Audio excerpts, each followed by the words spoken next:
So Joe, ExxonMobil is recognized for having an effective risk management framework for driving security through the organization, and you are credited for creating that. How did that come about, and what was your strategy for implementation?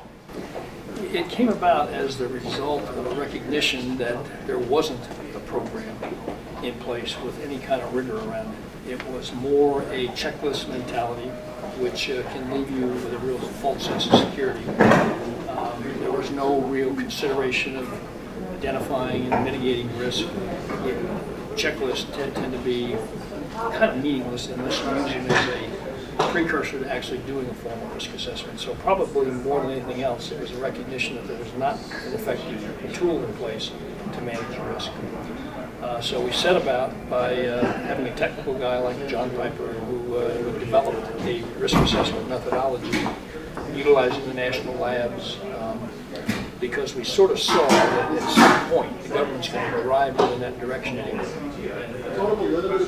And when 9/11 happened, that of course was proven true. So we developed a methodology. It was in large part mirrored on some of the same things that the Exxon safety people were doing when they would do risk assessments for safety purposes.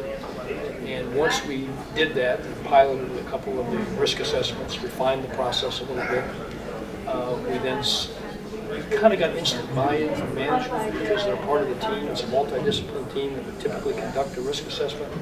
Minimum number of security employees involved, more concerned with the business people being involved because they understand the operations and they can tell you what's the single point of failure, what do I worry about at night.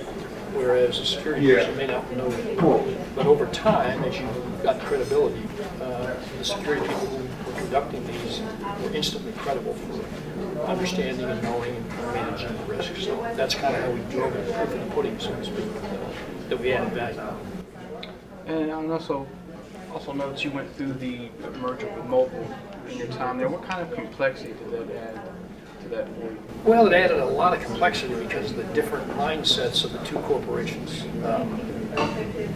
Mobil was a different organization. It was a good organization, well run, but it was different. It didn't have a rigor around a lot of the processes that Exxon had. So it was a challenge to merge the two organizations together from a broad, not just security, but from a broad array of perspectives. It was a challenge.